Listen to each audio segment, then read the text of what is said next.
हनुमान जी ने सोने की लंका देखी तो लंका सोने की, पर इसमें रहने वाले सब सोने वाले ही महाराज।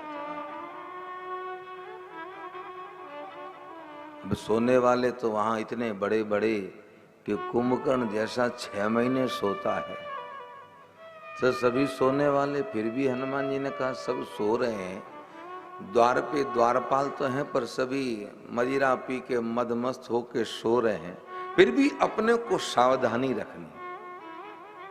तो छोटे बने तो कैसे बने, मशक मच्छर बने। अब बताओ, छोटे बने मच्छरी क्यों बने, मक्खी भी तो बन सकते। अब हनुमान जी छोटे बने तो मच्छर क्यों बने, मक्खी भी बन सकते थे, लेकिन मच्छर क्यों बने पता। अब कई लोग संशय करते हैं यहां पे कि महाराज तुलसीदास जी ने कहा हनुमान जी मच्छर बने, तो फिर वो मुद्रिका कहां गई। अब बताओ, जो राम जी ने मुद्रिका दी, अरे भाई वो मुद्रिका अलौकिक थी, जैसा रूप वैसा वो अपना आकार ले लेती थी। अरे नहीं नहीं भाई, एक तार्किक लोग बहुत, एक तार्किक ने संत जी से जो कथा गा रहे थे, संत उनसे जाकर महाराज सुंदरकांड में लिखा हुआ मशक समान रूप कभी धरी, और आप कहते हो कभी मुद्रिका मेली मुख माई और जलिल दाद के अचरज नाई। तो हनुमान जी के मुख में तो मुद्रिका थी क्या, तो फिर मुद्रिका कहां गई। संत जी ने कहा भाई वो मुद्रिका अलौकिक थी, जैसा रूप वैसा वो मुद्रिका छोटी बड़ी हो जाती। नहीं नहीं महाराज, ये सिर्फ आप तर्क देने की बात। वो संत जी का चेला बैठा था पास में कि गुरु जी इनको आप कहो तो हम समझा दें। गुरु जी ने कहा बेटा तू समझा दो।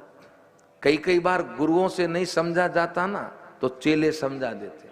एक बार एक संत के पास एक आदमी गया, वो जाके कहने लगा एक बात बताओ महाराज, पुनर्जन्म होता है। उसने कहा, संत जी ने कहा हाँ भाई पुनर्जन्म होता है। कैसे मानो पुनर्जन्म होता है, मैं कैसे मानूं पुनर्जन्म होता है। नहीं कोई पुनर्जन्म नहीं होता, जन्म मरम नहीं होता, सब ये बकवास की बात है। और जन्म अगर होता तो बताओ आप कौन थे। अब संत जी के भाई जन्म होता है ये तो थोड़ी, ये तो माया का आच्छन्न पड़ जाता है, पता नहीं चलता पिछले जन्म में व्यक्ति कौन होता है। चेले ने कहा गुरु जी इनको हम बता दें, आप कहो तो हमें आज्ञा दो। गुरु जी ने कहा भैया तू ही बता दे, मेरा यूं सर खराब हो रहा है। अच्छा भाई तुमको क्या पूछना कि पुनर्जन्म होता। उसने कहा होता। तो क्या बताओ तुम कौन थे, तेरा बाप। उसको तुम मेरे बाप नहीं हो सकते, मैं तुम्हारा बाप था। चलो तू मेरा बाप, पर पुनर्जन्म तो होता है। तू मैं नहीं तू सही है, फर्क क्या पड़ता है। तू बाप बन जा चाहे मैं बन जाऊं, क्या फर्क पड़ता है उसमें, पर जन्म तो होता है। तो कई बार चेले गुरुओं का काम निकाल देते। और चेले ने कहा गुरु जी इनको हम बता देना। हाँ बोलो। कहा एक देख, ये तो तुम मानते हो कि लंका में जो राक्षस थे उनके विशाल देह थे, पर्वतकार, कुंभकर्ण इतना बड़ा शरीर था क्या। हाँ। बड़े बड़े विशाल देखे थे क्या। हाँ। अच्छा तो बड़े बड़े विशाल देखे थे असुर, तो वहां अपने वाले मच्छर कहां काम करते, अपने वाले मच्छर काम करते क्या नहीं। तो इतने बड़े देह वाले होते हैं जो आदमी, वहां तो मच्छर भी कम से कम बिल्ली जैसे तो होंगे क्या। हाँ हाँ हाँ, ये बात समझ में आ गई। तो कि बिल्ली जैसे मच्छर होते तो फिर अंगूठी की कहीं समस्या ही नहीं क्या। हाँ अब की बात बिल्कुल ठीक है। तो कहीं कहीं हो जाता। मशक समान हनुमान जी मच्छर क्यों बने, क्योंकि मच्छर की एक विशेषता होती है, मच्छर व्यक्ति को सोने नहीं देता। एक कान के पास में आके बड़ा सुंदर गाना सुनाता है, बम,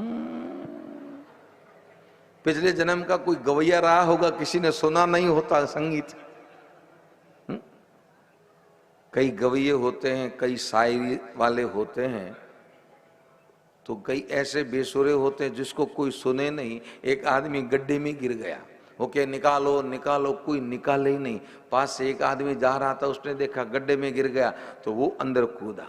वो आदमी बड़ा राजी हुआ, चलो कोई बात नहीं, कोई तो बचाने आया। उसने कहा भाई साहब आपका बहुत बहुत आभार, बहुत बहुत धन्यवाद, आप जो मुझे बचाना है। उसने कहा मैं कोई बचाने वचाने नहीं आया हूं, तो बाहर मेरा कोई गाना नहीं सुनता, अब यहां से तुम कहीं जाओगे नहीं, मैं गाऊं तुम सुनो।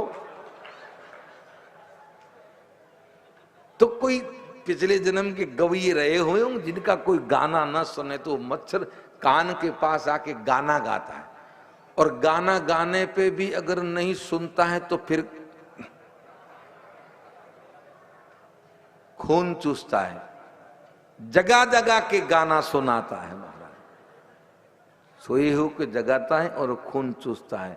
हनुमान जी मच्छर इसलिए बने कि रावण ने अपने असुरों को भेजा संतों के पास कि जाओ सब संतों से को टैक्स दो, कर देना पड़ेगा, टैक्स देना पड़ेगा। संतों ने कहा इनकम ही नहीं, टैक्स कहां से देंगे भाई, इनकम हो तो टैक्स दें। तो असुरों ने आके कहा कि वो संत कहते हैं कि हमारे तो कोई इनकम ही नहीं, हम टैक्स कैसे दें। तो क्यों नहीं इनकम, तो कहा हम तो विरक्त, तो उनको को विरक्त है तो रक्त दो। और रावण के असुरों ने आके कहा हमारे महाराज ने कहा टैक्स में रक्त दो, और संतों ने रक्त दिया है, और वही रक्त रावण के मृत्यु का कारण बना। क्योंकि जब संतों ने रक्त दिया कलश भर के, घड़ा भर के, और जाते समय असुरों से कहा कि ले जाके दे देना तेरे रावण को, यही तेरे काल का कारण बनेगा हमारा रक्त। अब जाके उन्होंने कहा कि महाराज संतों ने टैक्स में रक्त तो दे दिया, पर साथ में यही कहा कि ये तुम्हारी मृत्यु का कारण बनेगा। रावण घबराया।